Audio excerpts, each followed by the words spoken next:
Hello there, good morning and welcome to Breakfast News live on Channel 1 MTV.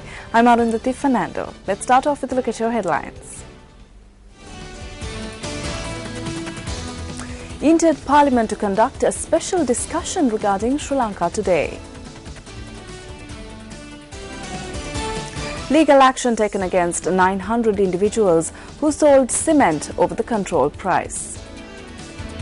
Thousands of Palestinian refugees have been forced to flee a camp in the Syrian port city of Latakia amid shelling by government troops.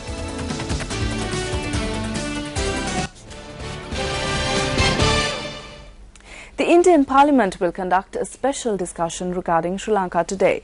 Sri Lankan High Commissioner to India Prasad Karyavasam stated that the discussion will focus on the resettlement of the Sri Lankan Tamil diaspora and other welfare activities.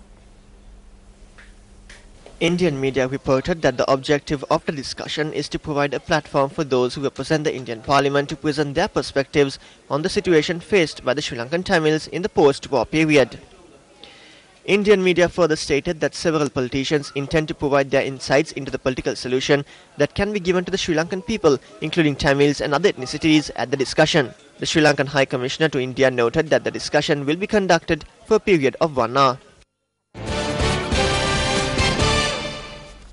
The Consumer Affairs Authority has taken steps to initiate legal action against 900 individuals who sold cement over the control price.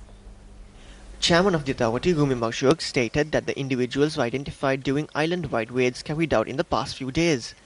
He pointed out that the maximum price of a bag of cement weighing 50 kilograms should be 750 rupees. Meanwhile, several companies have requested for permission from the Consumer Affairs Authority to increase the price of cement. Marshuk stated that a decision in this regard will be reached after conducting discussions in the coming few days.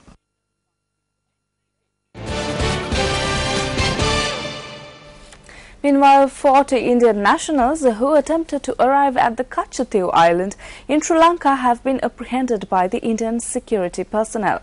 Sri Lankan High Commissioner to India Prasad Karyavasam stated that the group had planned to arrive at the Kachatiw Island and raise the Indian flag in line with India's Independence Day celebrations. The Indian security forces have taken steps to take legal measures against those arrested.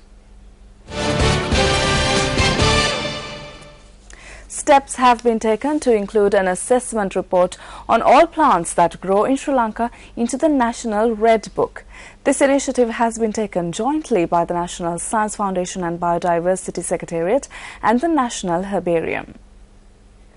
Director of the National Science Foundation and Biodiversity Secretariat, Gamini Gamage, stated that accordingly 3,800 flowering plants and 80 plants which are endemic to Sri Lanka have been added to the National Red Book. He added that the book also contains facts regarding the areas where the plant growth is intense and threats which are posed against them.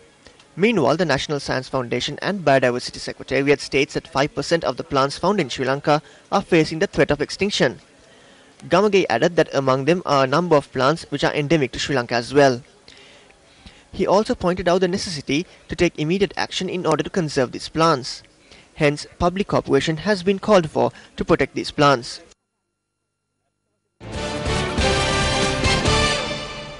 Also in local news, Local Government Commissioner's Office states that there is a deficit of more than 30 million worth of tax collected from the local government electorates in the Western Province. Local Government Commissioner of the Western Province, Chandrani Samarkon, stated that 48 local government bodies are responsible for the arrears and the shortfall of taxes. She added that a report in this regard has been demanded before the 30th of this month. Samarkon went on to say that they expect the outstanding amount of taxes to be charged subsequent to the submission of this report. Well, it's time now to take a look at news from the exciting world of sports. The Sri Lanka Air Force team emerged victorious in the Interclub Women's One-Day Cricket Tournament. They won the finals against the Parklink Sports Club by 7 wickets. The match was played at the Coles Sports Club grounds. Sri Lankan Air Force won the toss and opted to field first. Thereby put to bat first, the Parklink Sports Club posted 129 runs all out in their allotted 50 overs. Nigosha Wickramasinghe scored 44, while Alokani Lukshani contributed with 38. Ramani Seneviratne bagged 4 wickets for 21 runs. Chasing 130 runs to win, the Sri Lanka Air Force reached the target in just 29 overs, losing only 3 wickets. Chamari Atapattu scored 38, while Chamari Walgampala chipped in with 35. Shamaika Nedukshani bagged 3 wickets for 13 runs.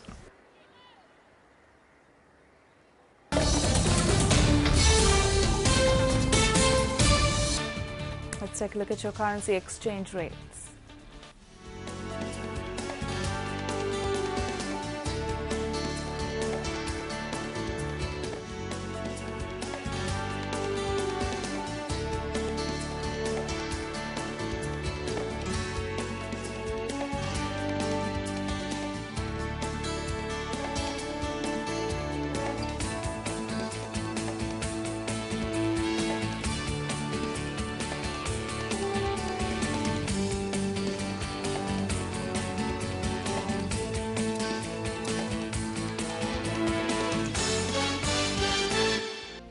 Well, with that, we wrap up Breakfast News live on Channel 1 MTV.